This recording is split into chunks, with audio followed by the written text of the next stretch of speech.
The footman had called it a matter of accounts. He had appeared at the apothecary shop that Tuesday morning, his livery pressed and his face composed in the particular blankness of a man delivering a message whose significance he had not been permitted to understand. And he had said that His Grace the Duke of Ashvalle would be grateful if Miss Wren would attend the estate's quarterly dinner that evening, where she might settle the outstanding account between her late father's shop and the household. A simple matter, he said. The sort of thing that took only a few minutes at the close of the evening. Cecily Wren had looked at him across the counter, where her father had once weighed out valerian and dried rose hips, and she had said yes. She had not told the footman what she carried in the green leather reticule over her wrist. She had not told him that she had read the page in question more than 40 times since finding it 3 months ago, that she had held it against the lamp at midnight and traced her father's careful script with one finger. She had not told him that she had not slept well since September. She straightened her gloves, thanked him, and watched him leave. Now she stood in the entrance hall of Ashvale, and the great drawing room was before her, its double doors open, candlelight spilling warm across the marble floor. Inside, 20 people were arranged around a dining table set with white linen and silver plate. The women's gowns were silk and satin, heavy with embroidery. The men's tailcoats were dark and perfectly cut. The room was the concentrated wealth of 3 counties. Cecily wore her best gown, which was green wool with a cream Spencer jacket she had repaired twice at the elbows. She was not the sort of person who attended dinners at Ashvale. She was the apothecary's daughter, and the apothecary's daughter stood in doorways and was noticed by no one. No one except the man at the head of the table, who looked up the moment she crossed the threshold. Edmund Ashvale, Duke of Ashvale, was 35 years old and had not been known to smile since the winter 2 years prior. He was tall, dark-haired, and possessed of a face that had once been called handsome in the county's parlors and was now called severe. He sat at the head of his table and looked at Cecily Wren in her green wool gown, and his expression did not change, and he did not look away. She felt it before she named it, the specific quality of his attention in a room where she was supposed to be invisible. Across the table, a woman in midnight blue silk turned and saw what the Duke was looking at. Lady Dorothea Crail, Dowager Marchioness of Breck, aged 60, with diamonds at her throat, and a fan she held at a height that communicated everything she believed about her own station. She looked at Cecily. She looked at the reticule. She looked back at the Duke, and her fan stilled in her hand. Cecily kept walking. She had a truth in that reticule, and she intended to deliver it, though she did not yet know at what cost. She only knew what her father had written, and what he had not, and that someone in this room had relied on his silence. She was, as the county had long since decided, only the apothecary's girl. She had always suspected that was not the final word on the matter. The story of how Cecily Wren came to stand in that doorway began the way most difficult things begin. Quietly, in a room no one watched, when no one thought anything was still unfinished. Her father, John Wren, had kept the apothecary shop in Ashvale Village for 31 years. He had compounded medicines for the estate and for the village with equal care, had kept his ledgers in a precise hand, and had loved his daughter with the quiet, fierce devotion of a man who had raised her alone after his wife's early death. He had taught Cecily to compound, to read a physician's notation, to verify a recipe against a reference text. He had believed that precision was a form of honor. He had died the previous spring, a swift illness in his chest, and Cecily had been left with the shop, the ledgers, and the debts that a small tradesman's estate always contained. She had spent the summer settling accounts and learning to run the shop alone, and she had told herself she was coping, and most days she almost believed it. It was in September that she had found the page. She had been reorganizing the compounding records, preparing the older volumes for storage, when she had come across the ledger marked with the year of the late Duchess's final illness. Charlotte, Duchess of Ashvale, had been in Cecily's father's care for 3 years, suffering from a condition of the lungs that had required regular tonics and preparations. The ledger showed those preparations in careful sequence, the quantities and ingredients written out in full, the dates precise to the day. And then, in the final 3 weeks before the Duchess's death, a change. The ingredients altered. The proportions shifted. The preparation her father had been compounding for 8 months was replaced with a different formulation, one that combined 2 constituents that Cecily, with her father's training in her bones, recognized immediately as unsafe in combination with the preparation the Duchess had been taking for her lungs. It was not a dramatic alteration. It was the kind of change that a physician who had not read all of the patient's records carefully might not catch, or a physician who trusted the instructions he had received without examining them against the full picture. At the bottom of the final page, her father's note, at Dr. H's direction. She had sat for a long time in the back room of the shop, the ledger open on her lap. She had told no one. She had no proof of intent. She had only a record and a dead father, and the knowledge that Dr. Oliver Hartwell had served as the Duchess's physician for those final months, and that the Duchess had died, and that the Duke of Ashvale had never asked any further questions, because a grieving man does not ask questions of the one person he trusts to have done everything possible. Cecily had written to the estate twice, requesting a meeting. Both letters had gone unanswered. Then Mrs. Good, the Duke's housekeeper, had appeared at the shop 3 weeks ago, ostensibly for a preparation for the scullery maid's cough. She had looked at Cecily for a moment too long. And then she had said, in a voice so level it could have been discussing the weather, that His Grace would be holding his quarterly household dinner in the 3rd week of November, and that the estate always reviewed outstanding accounts at such occasions, and that it would be entirely appropriate for an apothecary holding a balance owed to the household to attend and present it. Cecily had understood that Mrs. Good knew something, though perhaps not the same something she knew. She had said she would attend. That was how she had come to stand in the entrance hall of Ashvale with a ledger in her reticule and a duke looking at her from the head of a dining table, and a woman in midnight blue silk who had just recognized what inconvenience looked like. The evening did not go as any party to it had planned. If the reader wonders whether such quiet courage is rare, know that it is, and that knowing it was rare did nothing to make it easier. Stay with this story a little longer.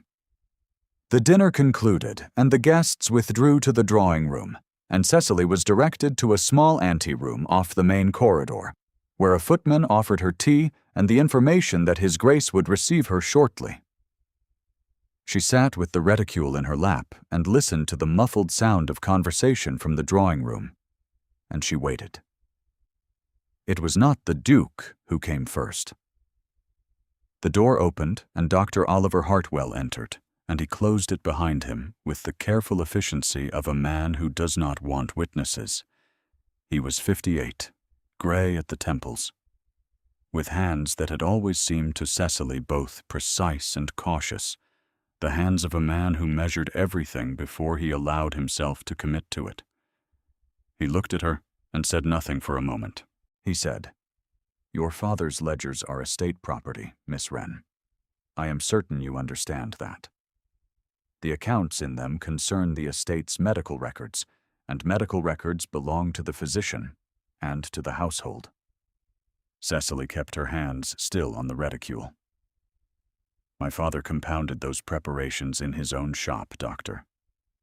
He paid for the ingredients from his own stock. They are his records.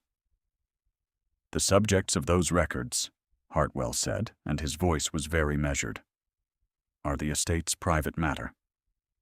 "The Duchess was the subject," Cecily said. "The Duchess is deceased." I am uncertain what privacy she still requires from accurate record-keeping." There was a silence. Hartwell's jaw tightened, barely perceptible. The kind of change a woman trained to read faces for signs of discomfort would notice, and a woman trained to read nothing politely would not. "What is it you imagine you have found," he said, "that has brought you to this house?" Cecily looked at him. She had thought about this moment for 3 months, and she had decided before leaving the shop that morning that she would not answer that question to anyone except the Duke. "I should prefer to discuss it with His Grace," she said. Hartwell left without another word, and the door closed behind him with even greater care than before. She waited 40 minutes. Then the door opened again, and it was Mrs. Good. And Mrs. Good said quietly, "He will see you now, in the still room, while the inventory is being checked." He thought it a more private arrangement than the study. The still room at Ashvale was a long, cool space adjacent to the kitchen wing, lined with shelves of dried herbs and stoppered bottles and the remnants of a household medicine cabinet that had last been properly organized during the Duchess's time. Cecily stood at the central table and waited while a maid finished counting bottles in the far corner. She set the ledger on the table and opened it to the relevant page, and she began to compare it against the still room's own record of medicines dispensed in the final months before the Duchess's death. She did not hear him enter. She was aware of him, suddenly, in the way that one becomes aware of a change in the quality of light in a room, or the particular stillness of air before a fire catches. She did not look up immediately. She kept her eyes on the 2 pages, her finger moving from one entry to the next, matching dates. Her lips moved slightly with the counting. She had not known he was there for perhaps 4 minutes when she finally looked up. And he was standing in the doorway with one hand on the frame, and he was watching her with the careful, arrested attention of a man who has been looking at something much longer than he intended. She could not have said what she saw in his face, exactly. Something that was not the severity the county had catalogued. Something held very still in the way that only things under considerable pressure are held still. His eyes moved from the ledger page to her face and back again, and she had the impression that he had already seen a great deal of what she had come to show him, simply by watching the care with which she was looking. She straightened. He did not move. The still room was cold, and the light was gray, and she was aware, suddenly, that there was no one else in the room. The maid had finished her counting some minutes ago, and had gone. "Your Grace," she said. "Miss Wren," he said, "come to the library. I will hear what you have to say." His voice was even and low, without warmth and without hostility. The voice of a man who has learned to keep the distance between himself and other people, at precisely the length where nothing unexpected can happen. She recognized it because she had been keeping the same distance, for different reasons, for most of the past 6 months. It was not a request. She had expected that it would not be, and she had decided that his manner of asking was not the most important thing about the evening. She closed the ledger and tucked it under her arm and followed him. The library at Ashvale was lined floor to ceiling with books, and there was a fire in the grate. And the evening light had long since faded so that the room was all amber and shadow. There was a desk at the far end, and on the desk, in a small oval frame of worn gilt, a miniature of a woman Cecily recognized from the county's descriptions as the late Duchess. She had dark hair and a composed expression, and she had been, by all accounts, a kind and gentle woman. Cecily did not look at the miniature for long. Edmund Ashvale stood by the fire and waited, and the patience in his posture was the patience of a man who had learned to keep still because motion cost him something he could not afford. She set the ledger open on the desk and showed him the pages. She showed him the change in the preparation, and the date of the change, and the notation at the foot of the entry. She did not accuse Hartwell directly.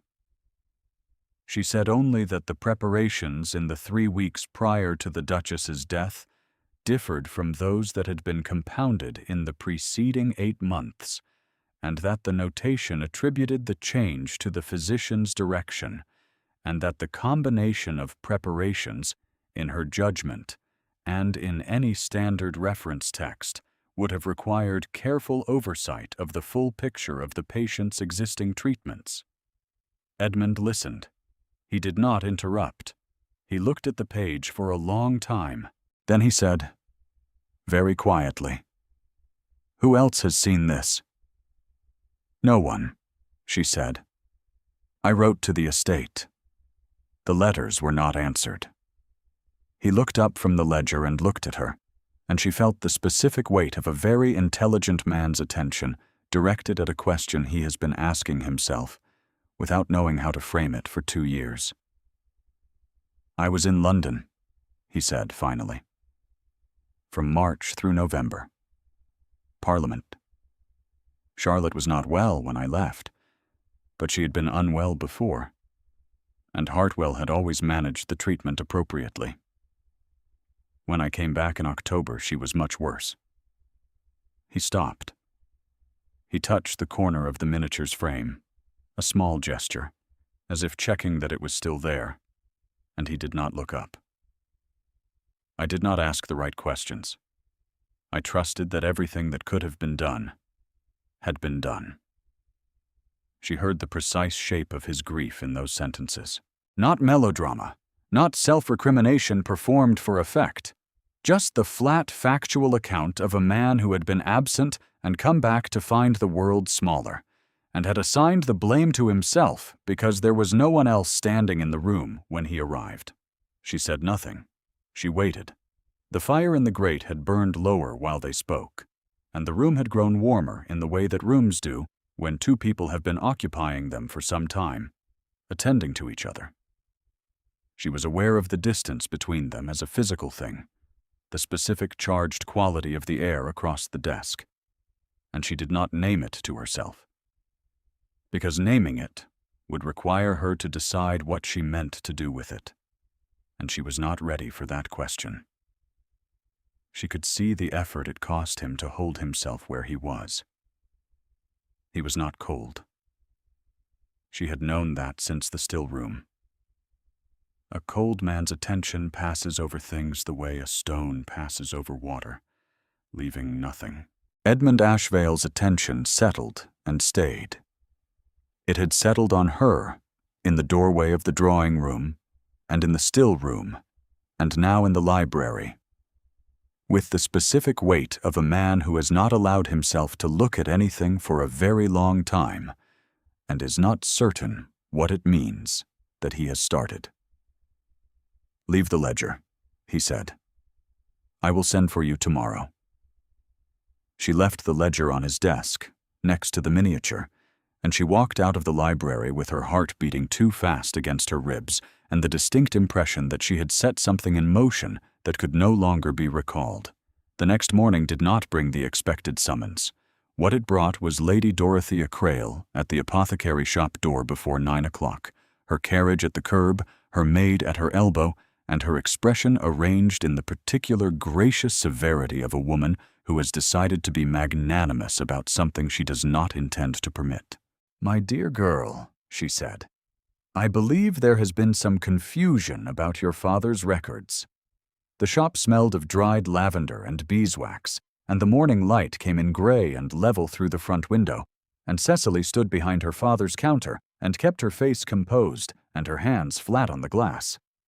"I was not aware of any confusion," she said. Lady Crail moved into the shop with the deliberate ease of a woman accustomed to rooms clearing before her. She examined a row of bottles with apparent interest. "Your father was a thorough man," she said. "Perhaps over-thorough. Ledger entries of a medical nature require interpretation, you understand. A physician's notation may refer to any number of adjustments made for reasons that are entirely sound.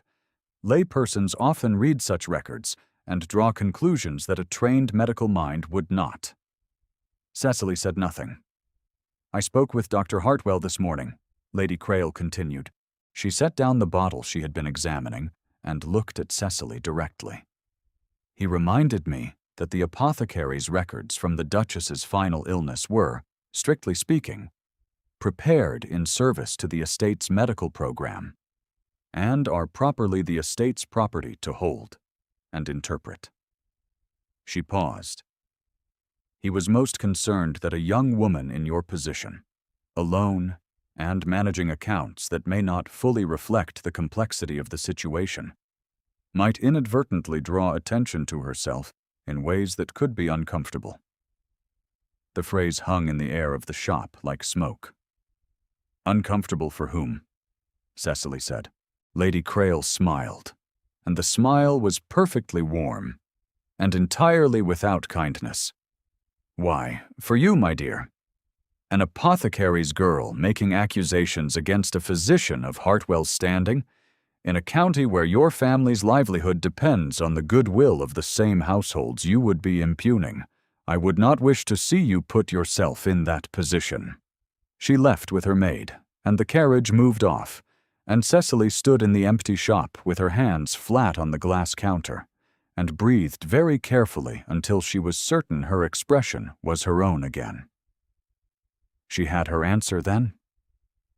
Lady Crail had known about the ledger within hours of last night's dinner, and she had known it was a problem, and she had come here first before the Duke could send for Cecily as promised, because she had 2 years of practice at managing exactly this kind of inconvenient knowledge. The question was what Cecily was going to do about it. She reached under the counter and took out the copy she had made of the relevant pages 3 months ago, folded inside a piece of waxed cloth and tied with string, and she held it in both hands for a moment. Her father had believed that precision was a form of honor. She had believed the same thing for as long as she could remember. She had not brought the original ledger home with her last night. It was still on the desk in the library at Ashvale. She had the copy, and she had her own memory of the pages. And she had the knowledge of what she had seen. What she had not anticipated was what came in the early afternoon. A magistrate's officer arrived at the shop with a written notice, signed by the magistrate for the district, stating that the compounding records held by the late John Wren pertaining to the estate of Ashval were hereby secured pending review of an estate property claim, and that all such records were to be surrendered to the estate solicitor within 3 days. The officer was polite and entirely immovable, and Cecily handed over the visible ledgers from the shelves in the front room, the ones that had nothing in them that she had not already committed to memory, and she watched him carry them out to a cart, and she kept her expression composed and her hand still. She still had the copy. She tucked it into the lining of her coat. She walked to Ashvale that afternoon because she did not have time to wait for a reply to a letter, and because she was not willing to sit in the shop and wait to find out what Lady Crail was going to remove next. She walked the 2 miles from the village in her warmest coat, and arrived at the estate gates as the light was beginning to fail. The sky overhead a cold white gray, and the wind off the fields carrying the smell of approaching rain. The footman at the gate had been expecting her, she thought, by the way his face changed when he saw her. Not expecting her in a welcoming sense. "I am sorry, Miss Wren," he said, and he genuinely appeared to be. "Dr. Hartwell has left word that the household is not receiving tradespeople today." She said, "I am not a tradesperson. I am here at the Duke's request." "I am sorry," he said again. She stood at the gate. The wind pressed against her coat. She thought about turning back, and she thought about what turning back would mean. And she looked up at the house and its dark windows, and she did not move. Then she saw, in an upper window, the still silhouette of a man standing at the glass, looking down. He was there for perhaps 4 seconds. Then he was not. She turned and walked back to the village. And the rain began before she reached the lane, and she walked through it with the copy of her father's pages pressed against her ribs under her coat, and she did not permit herself to feel the particular cold weight of what had just failed to happen at that window. The rain was cold, and the lane was dark, and she thought about her father, who had kept his records honestly in the faith that someone would want honest records, and about the Duchess, who had trusted the physician, and the physician had trusted an instruction he had not examined carefully enough, and about the way that women in particular trusted the machinery around them to behave as it was supposed to behave, and how seldom it obliged. Her shoes were wet through by the time she reached the village lane. The shop window was dark. She had left no candle burning because she had expected to return before nightfall, which showed how accurately she had predicted the shape of this particular day. She had been managed, efficiently and by professionals, in exactly the way that Lady Crail had always managed inconvenient things. She had been labeled and dismissed and escorted off the grounds of her own legitimate business by a man who had something to protect. She was, as the footman had effectively stated, a tradesperson at the wrong gate. She was the apothecary's girl, and this was how it ended for apothecary's girls. She did not sleep. She lay in the flat above the shop and listened to the rain and thought about her father, who had written at Dr. H.'s direction because he had trusted the physician, and who had died without knowing that his careful record had named a thing that someone else needed buried. She thought about Charlotte, Duchess of Ashvale, who had been a kind and gentle woman, and who had spent her last 3 weeks on earth, receiving a preparation that was not what her own physician had intended, and not what her own body could manage. She thought about the man in the window who had watched her being turned away at his own gate, and had not intervened. She thought perhaps he did not know. That thought was small and persistent, and it kept her from the cold certainty that everything was finished. At just past 11 o'clock, she heard a carriage on the lane below. There was a knock at the shop door, and she came downstairs in her nightgown with a shawl over her shoulders, and Mrs. Good was on the step, holding a lantern, her face composed and her eyes entirely awake. "He sent me," Mrs. Good said, "after I told him what Hartwell said to the footman on the south gate this afternoon. He sent me at once." Cecily looked at her. What did Hartwell say to the footman? Mrs. Good's expression was that of a woman for whom 2 years of quiet suspicion had just become vindicated. He said to turn away the apothecary's girl if she came back, because she'd been making unfounded accusations and had been kindly shown the situation. His exact words, near enough. "I was passing the corridor." She paused. "His Grace did not know you had been turned away, Miss Wren. He had given no such instruction. He went to find Hartwell the moment I told him, and I have not heard what passed between them. But I was sent for you 20 minutes after." Cecily dressed in 4 minutes and was in the carriage in 5. The house was largely dark when she arrived, most of the guests having long since departed, the servants settled.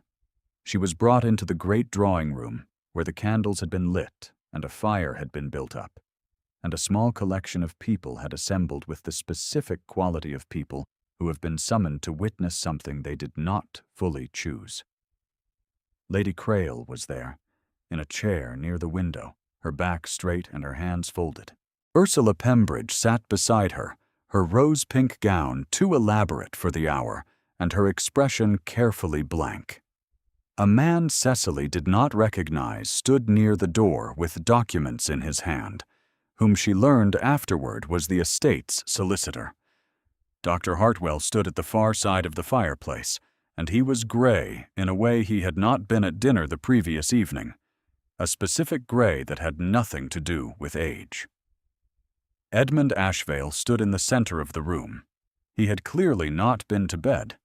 He was still in his evening coat, though his cravat was looser than it had been, and there was a quality of contained anger in the set of his shoulders that expressed itself only in stillness.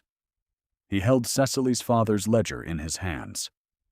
Cecily crossed the room and stood before him, and she did not look at Lady Crail or at Ursula Pembridge or at Hartwell, because none of them were the person who mattered. "I owe you an apology," Edmund said. His voice was very level.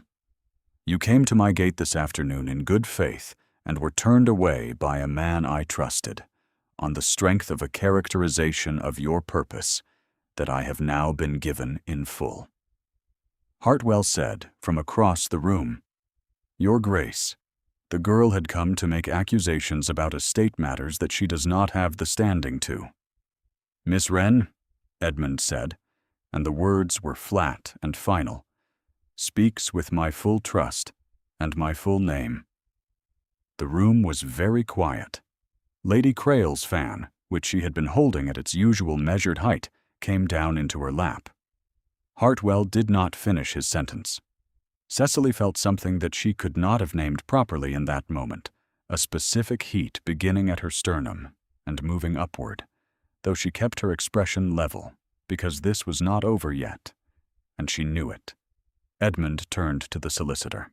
He said that he wished a formal account of what had occurred with the Duchess's medical records to be prepared for the attention of the appropriate medical board, and that the ledger he was holding would be held in trust by the estate's solicitor pending that inquiry, and that any formal claim of estate property on the compounding records of the late Mr. Wren was hereby withdrawn. Then he turned to Lady Crail. He did not raise his voice. He said that he understood Lady Crail had acted from her concern for the Duchess's comfort and not from malice, and he believed that to be true as far as it went, but that the consequence of what had been done and subsequently concealed was one that he was not prepared to absorb quietly, and that the nature of the inquiry would determine what came next. Lady Crail did not argue.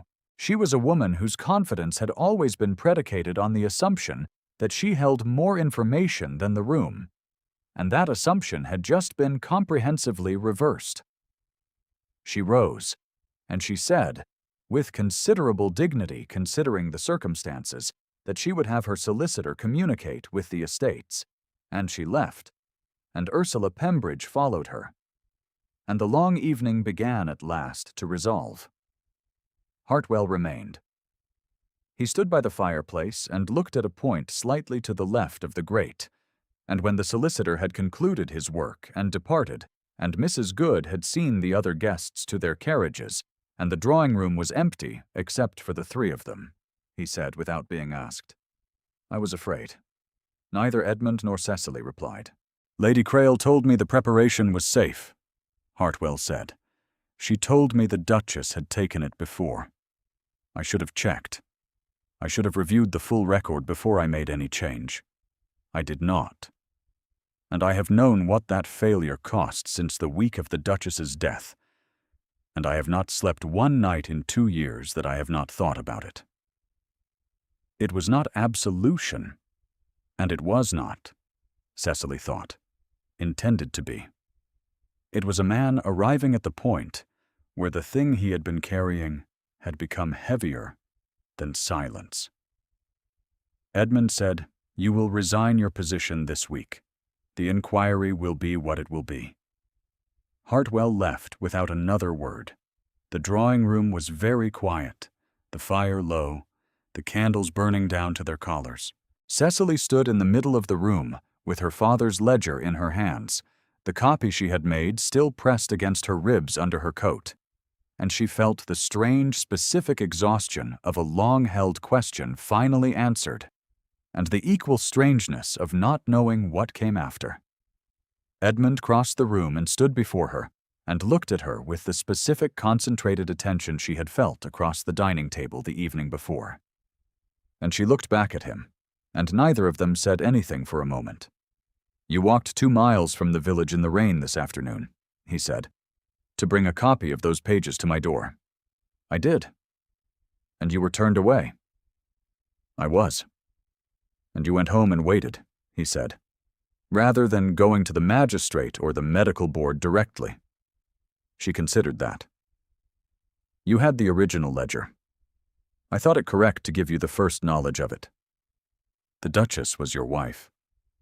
He was quiet for a long moment. In the amber light of the dying fire, his face had lost the quality of severity that the county had assigned to it, and what was underneath was something she could not quite name, something that had been patient for a very long time. Your father, he said, was an honorable man. She felt that sentence land in her chest, quiet and complete, and she pressed her lips together for a moment and held the ledger a little tighter.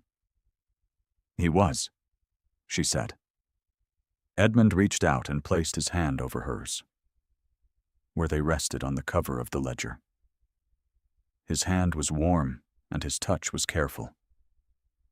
The careful touch of a man who has not touched anything gently in a long time and is aware of it.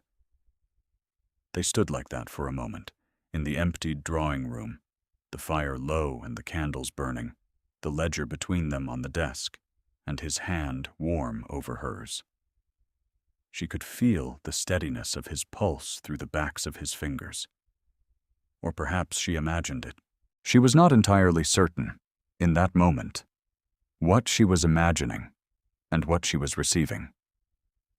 She was 24 years old, and she had spent 6 months with her father's pages, and a grief she had not let herself name, and the specific cold loneliness of a woman who has done the right thing and found no one waiting on the other side of it. She did not lean into him. She kept her hands exactly where they were, beneath his, and she breathed. Stay, he said.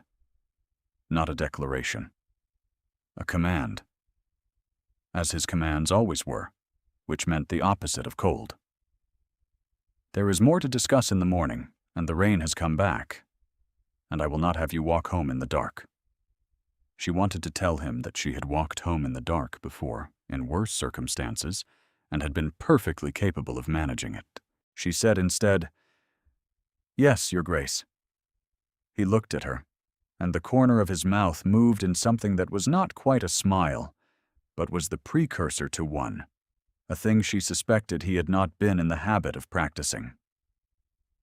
Edmund, he said. In the morning, perhaps. Mrs. Good appeared in the doorway with the composure of a woman who had been waiting for exactly this instruction, and she showed Cecily to a guest room, and the house settled into its nighttime quiet. The inquiry into the matter of the Duchess of Ashvalé's final illness proceeded through the following spring, conducted by the appropriate medical authorities, and it found what it found, which was set down in the kind of careful procedural language that had nothing of sorrow in it, and everything of fact. Dr. Hartwell surrendered his license to practice, which was the minimum the board required, and he retired to a village in Wiltshire, and was not spoken of in the county again. Lady Crail sold her house at Breck and went to stay with her daughter in Bath, and it was said that she was quieter than she had previously been, and that she had sent a letter to Edmund that he read once and did not show to anyone. Ursula Pembridge married a baronet from Surrey in May and seemed, by all accounts, satisfied with the arrangement. In February, 3 months after the night in the drawing room, Edmund Ashvale rode to the village on a Tuesday morning and presented himself at the apothecary shop and asked Miss Wren whether she would walk with him, and she said yes, and they walked along the lane above the village where the hawthorn was beginning its slow return to leaf, and he said the things that had been assembled in him across those months. And she listened, and then she said the things that had been assembled in her, and they were not the same things, but they fit together with the specific logic of 2 people who have looked at the same difficult truth from 2 different sides, and arrived, separately, at the same conclusion. The engagement was not announced in the county's manner, with a card and a receiving afternoon and the appropriate calls. Edmund told Mrs. Good in the kitchen, who already knew, and Cecily told no one except her own reflection in the shop window, at which she smiled for the first time in a long while.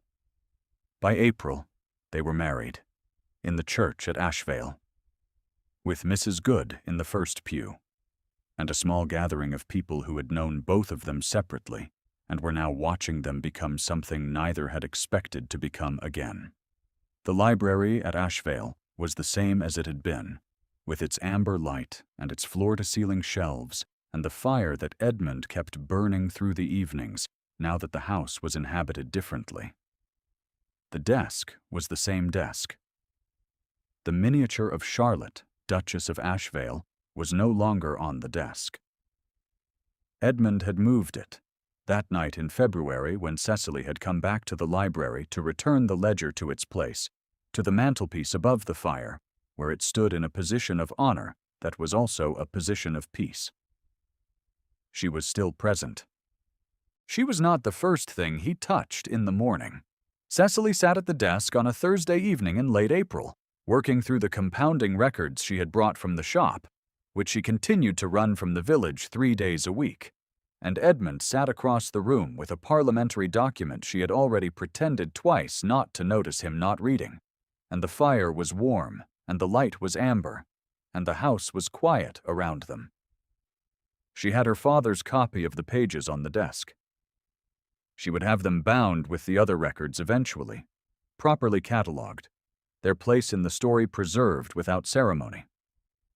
Her father had believed precision was a form of honor, and she believed it too, and the ledger would be kept.